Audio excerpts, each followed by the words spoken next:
Hi, everyone. This is Agrima, and welcome to FounderTechTok, a space where we decode founder journeys and learn the art and science of building the future. Today, I have with me Vedant Nair from the US.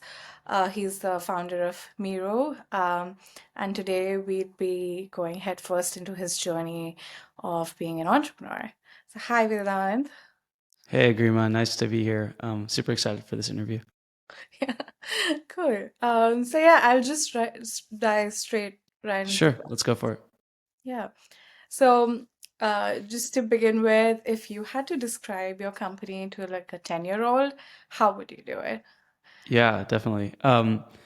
We build software for robotics, so I often struggle to create a good answer to this question. But I think the best way I think about it is that a robot, it needs instructions for how to work or what to do. And we help people who are making these robots get their instructions from their computers to the robots. That's what we help with. Nice. That was without any business jargon, so I love that answer. Great. I love that. Yeah. So, what made you start Miro? Like, what point? Yeah. Registration. So I think growing up, I always had a fascination with robotics. Um, I read a lot of sci-fi. I read like Isaac Asimov and all those kinds of folks, and um, I was always captivated by a robot's ability to replace a human in something that was usually painful or dangerous or boring. And I thought it was so beautiful that you could use a machine to automate that work. Going into college, I think I kind of put this fascination a bit to bed. That's when I really started, you know, doing startups, building software companies with my friends. But then I think it was either junior or senior year of college, Cruise, they're the robo-taxi company. Unfortunately, they're now defunct, but they started doing beta tests in Austin. And I was lucky enough to be a beta rider of Cruise. And I'll never forget the night I took my first cruise. Um, and I like got into this car, and there's literally no one in the driver's seat. And we just start driving around Austin. I went to school at UT Austin. And it was like this magical moment where I couldn't believe that like we had built something like this special, this like useful, something that brought me so much joy, something that I could see so much utility in.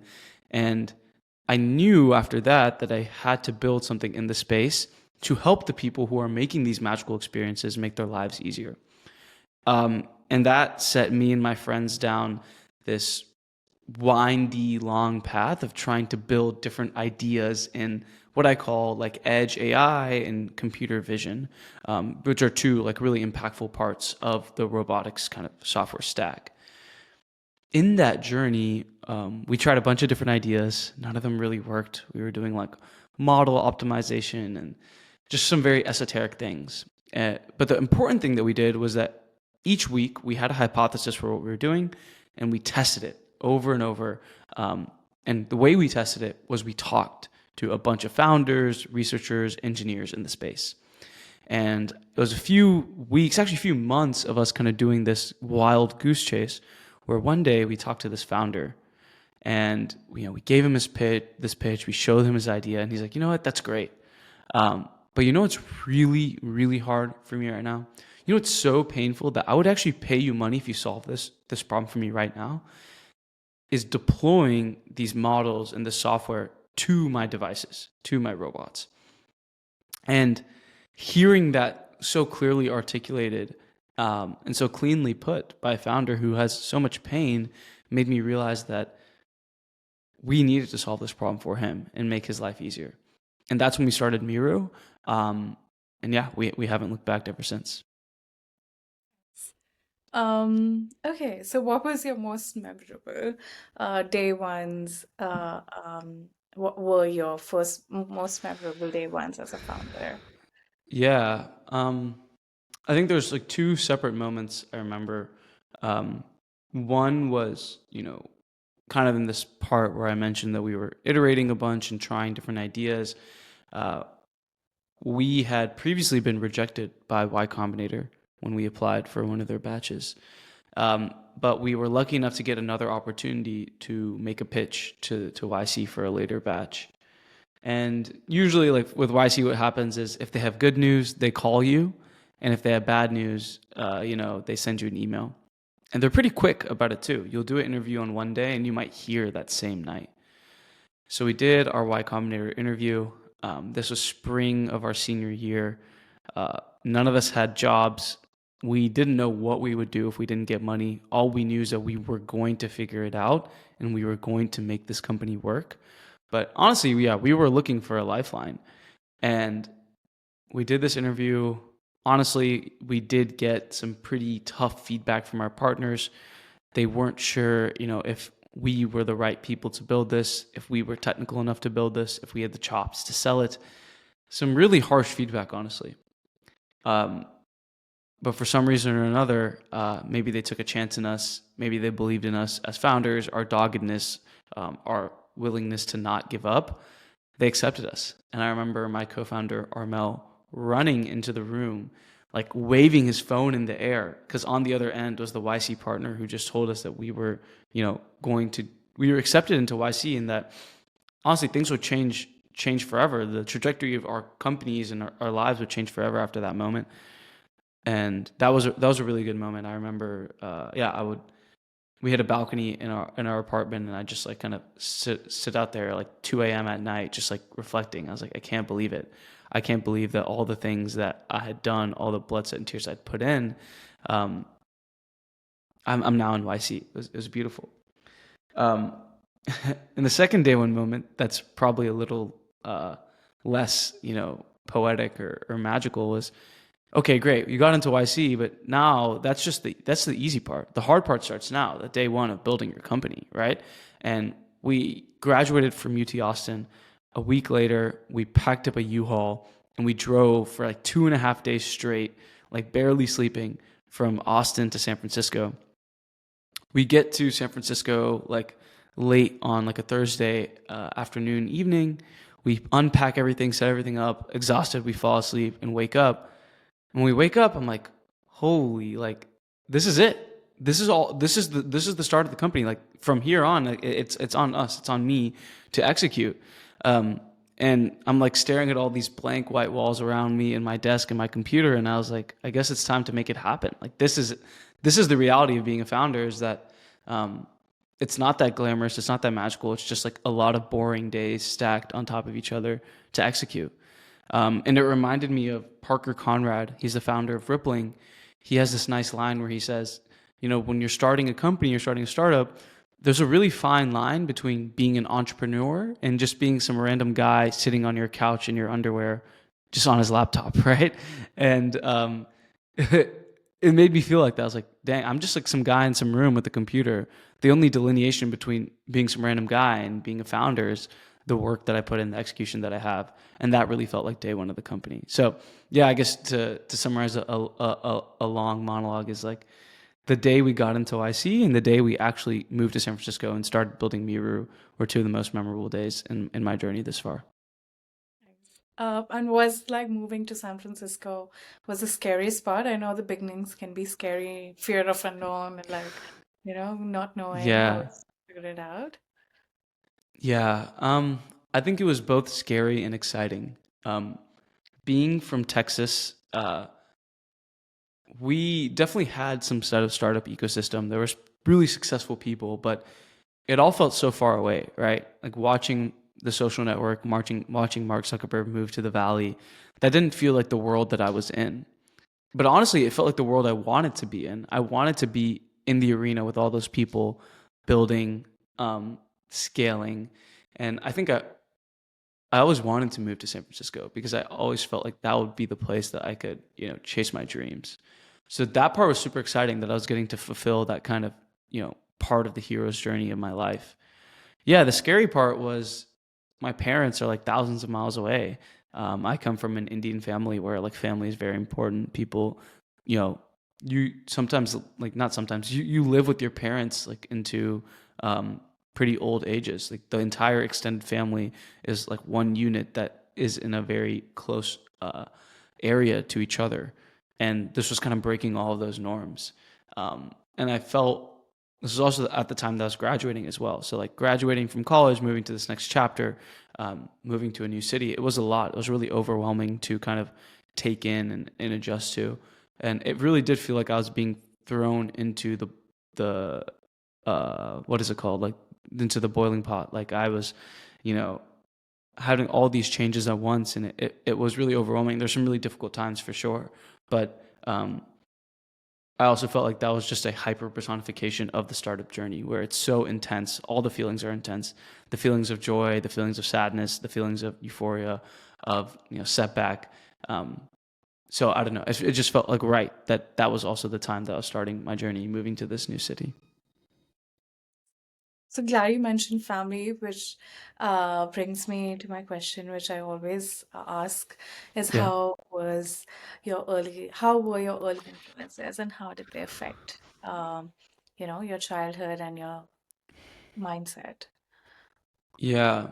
Um, I think so. I'm a second generation immigrant. My parents came from India to the US as part of the Y2K boom. They were IT workers. I think their story, I mean, one in general, I think it's like I mentioned, moving a few thousand miles to San Francisco, but I couldn't even imagine moving across the world to a different country. My parents moved to Oklahoma in the 90s. From people who are in the US, I'm not even sure if people know what Oklahoma is. It's one of Also, like, yeah, yeah, Tulsa's in Oklahoma, but yeah, that not in it's a Tulsa? no, not in Tulsa. Okay. So I was born in Oklahoma City. That's where my parents moved to first. But yeah, it's like a pretty small state in the U.S. Like very often, a lot of parts are very rural. It was part of it's like part of the South, right? So there's like maybe some undertones of racism or isolation, and my parents moved into that in the '90s, and I'm thoroughly impressed and grateful that they did and underwent all those hardships, because it gave me like this amazing life that I have today. So I think I was always grateful for my parents putting me in that situation. But then I think growing up, like I honestly had a really great life. I don't think I, faced a lot of adversity in the traditional sense. I think my parents cared for me. They pushed me really hard in school, but I think that's a lot of Indian parents do, especially immigrant parents do. But I think the blessing that I really had, the thing that I think was special was um, early on, I just read a lot. I read a lot of books. I remember like my mom would take my sister and I to the library, and most parents or like most kids, they would walk out and they would just have like a few books in their hand, like a stack of books, like 3 or 4 books. I remember my mom brought these like big bags because I just read so much that we had to like put like 20, 30 books in there at a time. I don't even know how the library let us do that, but I was always encouraged to read. I was always left alone to read. In Texas in the summer, it's like 100 degrees Fahrenheit outside. No one wants to go outside. So what I did is I just read the entire day, and I'm like so grateful that I did. Because one, reading made me really curious and made me very creative, and I think that's something that I hold with me to this day. It's one of my strengths. It made me love the written word. I think I love writing. I still love reading. But it also introduced me to the stories of entrepreneurs. Uh, my uncle, when I was, I think, going into high school, gifted me two like really canonical books, I think, in a lot of founders' lives, which is one, the Steve Jobs biography of by Walter Isaacson, and then two, 0 to 1 by Peter Thiel. And that's what really got me started into believing that, you know, maybe as confident as this is to say, like, I'm cut from the same cloth as these people. I can become one of these people. I will become one of these people, and inspired me to think about business and how to build businesses, what makes good businesses, what makes good startups. Just being inspired by them. I think that was like a really fundamental part of me becoming a founder. And I think also I was a troublemaker too. If you ask my mom, like I talked back a lot, I cried a lot. when for going from like elementary school and like there's like some uncles and aunties that you don't see for a few years, and I remember when I'd grow up they'd tell my mom like what happened to him. He's such a good boy now, such a nice boy now. Like he used to be like this guy who was like crying, this kid who was crying and couldn't like take care of him or whatever.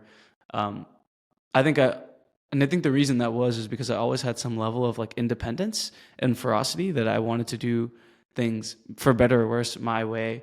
I believed in my self sufficiency, and that caused problems. I was definitely very abrasive. Um, but I think, yeah, those kind of factors, I think when I think about like looking back, um, those are the kinds of things that I think led me to where I am today. And I'm sure there's like a bunch of other things too that I don't have a pulse on that got me here, but um, definitely some of the biggest factors there in terms of my childhood and growing up. Really nice. Good to know that you read a lot. Because Yeah. one of the questions I love to ask, what are your book recommendations? Because I want Founder Tech Talk also to be like a book club. Oh, Uh, nice. People can like share what they're reading. At least on the podcast, they can, share. So you did Yeah. share two books that really like helped you. Yeah. That's Yeah. good. Definitely recommend those. Yeah, yeah. So, okay, coming back to the company side of things, I want to talk about the market moment, when you realized this is, your company and your product is actually working. Yeah. So, like I mentioned, we started building, our product for that founder who said, "Hey, this is a really painful problem. Can you solve it for us?"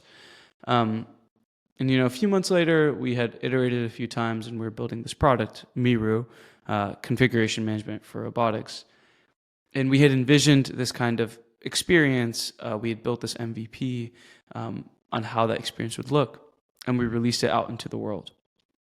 And it had been a slog up until that point to get people to talk to us, to uh, you know, say, "Oh, I'll use your product," understand what their problems were. And for some reason, and I don't know how they found us exactly, um, this customer who would have been one of the biggest companies that we had interfaced with to that point came in cold, inbound, and started using our product. And I remember seeing them sign up, and I was like, oh my God, like, why are these guys here? How did they even find us? They started using our product, and one of their engineers asked to get on a call. And whenever we got on a call with that engineer, we realized they had used it incorrectly in every single way possible. They were like, I was trying to fit like a square peg into a round hole. They were not using our product correctly. But because this problem was so painful, but because no one had solved it yet, they were like begging for anything that they could use or utilize to solve this problem. And they asked us like, "Hey, like I know this isn't the right version of what we need, but like can you help us? Can you help us solve this?" And seeing how painful it was for them, how crucial this product was at this inflection point in their company, and knowing that we were uniquely the ones to solve it, that was when we realized, okay, we are solving a real problem for the robotics industry that all these scaling robotics teams have. And it's just up to us to execute and build the product with all the features that it needs, with all the right workflows to help solve their problems. And yeah, that's when we knew like this is going to be a successful product. We just have to focus, and we just have to keep compounding. Nice. So like is it just you building the product? And I'm sure you have co-founders, right? Yes, so there's three of us, three co-founders, and yeah, we all build. We are purposely very lean. I think our goal is that we want to build a team that looks more like a small elite group, like the Navy SEALs, compared to like a big, for lack of a better word, less talented group like the army or some infantry or something like this. Like I think in my short career so far, I've seen the power that small teams can have, how much impact they can have, and more importantly, how quickly they can move. And we want to embody that ourselves.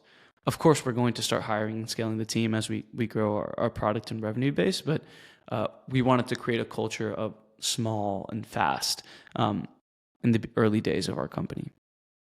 Okay. So you're not hiring, so you don't have a team apart from the founders? Yes, not yet. That will change, but not yet. Okay, cool. So, coming back to the human side of the company, I wanted to ask you what keeps you grounded. I know building a company is so stressful. So, what rituals and hobbies or habits, keep you sane? Yeah.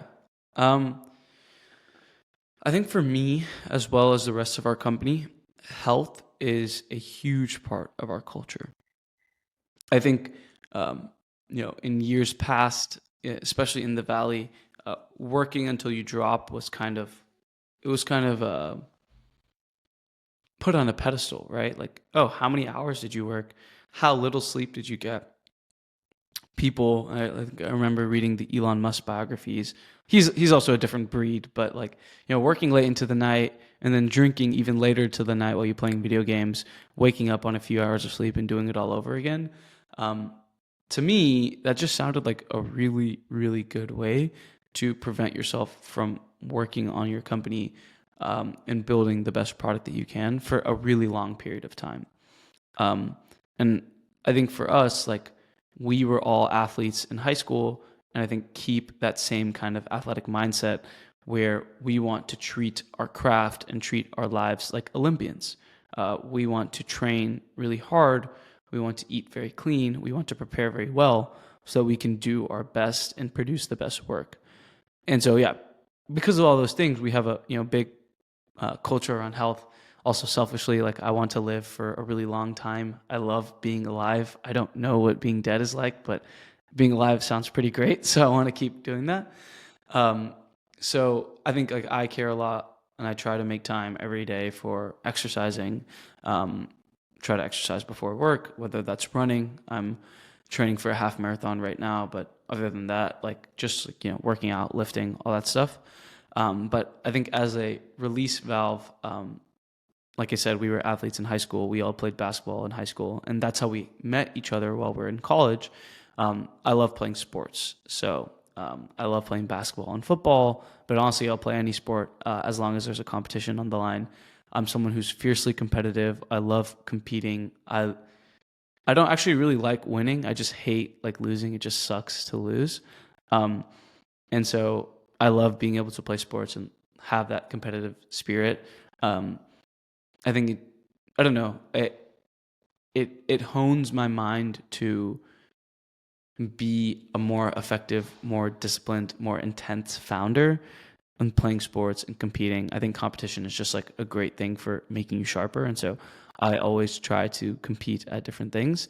But yeah, I think sports are a big part of my life, especially as a stress reliever. As you said, building a company is really hard. So yeah, I think sports is that thing for me. It's nice. And also reading, right? I think Yeah, yeah. yeah. Okay. I guess I should have mentioned that as well. Reading is definitely a big one. Sometimes it does feel like reading is more like homework than it is like than a release. Like I think I read a lot of books about entrepreneurship um, and business, but I think, like I said, I grew up reading sci-fi, so I think like reading sci-fi books is kind of like my escape. I'm reading this book called Hyperion right now. That's really good, and it's a nice ritual that I do right before I sleep. I think reading before I sleep also helps me go to bed easier. But I agree. Yes, reading is also one of those things for me as well. Which brings me to my next question is what's next? So like what's one thing you're excited to build in 2026 in the next year? I'm not gonna ask you what's next for the 5 years because times change very quickly. Yeah, Yeah. yeah. I think for me and for our team at Miru, I think the things that we're really excited to build are just new features in Miru. Um, right now, we're at this point where we have a narrow set of features, and it almost feels like we have a product and not a solution. And a solution is like an encompassing set uh, of products that work together to deliver a solution to a problem. And we're not quite there yet. And so in 2026, I'm excited to add on to Miru and yeah, build new features, but more importantly, refine the ones that we do have and keep eking out quality from all of the things that we put out. So that's what I'm really excited by. Like I'm excited to see what our customers think from the new things that we build, the things that we refine. Um, Personally, like I'm just like you, really interested in content, whether that's producing video content or writing. We have a big kind of content focus and strategy with Miru. I think the robotics industry right now is starved of really good content that's like tactical. Like, how do I do this? How do I scale this fleet? What do I do for my operations? And that's something I really care about filling the gap in. So, bringing the industry insights across from scaling robotics is something I'm super excited by, creating that knowledge base for the industry. In general, I think the focus is the same. Just make Miru as good as we possibly can so that we can continue to serve our customers better, continue to grow our company. That's nice. If you don't mind me asking, what does Miru mean? Like, Yeah. Yeah. So Miru means to see in Japanese. And we just really love the name because it just like made us think about, a robot when they're opening their eyes for the first time and like seeing this new world that they're interacting with. It's like they're seeing this world. And in some ways, we're helping the robots do that. Um, I think all of us have a lot of respect for Japanese culture. My co-founder Armel is especially like really big into anime. It just made sense. I love the name. It just sounds very pleasing, easy to pronounce, easy to spell. Yeah, Mirror's great. Nice. Okay, so now to the legacy question that I have. Yeah. So if Founder Tech Talk, like this podcast, had a time capsule for 10 years from now, 2035, what message from your journey would you leave or advice? Yeah. So, uh, Matthew McConaughey, when he accepted his Oscar, I forget what year he did. He said this really interesting thing where he said that his hero is him in 5 years, right? He's competing with this future version of himself because he wants to continuously improve and be better than them. And the whole thing is like when you get to 5 years from now, his hero is not him at that moment. It's 5 years again in the future, right?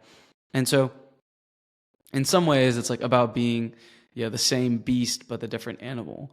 And I think like in general when I think about 10 years from now, I still want to be Vedant. I want to still have all the things that make Vedant special and unique, but I just want to be so much better. I want to be laughably better than what I was now.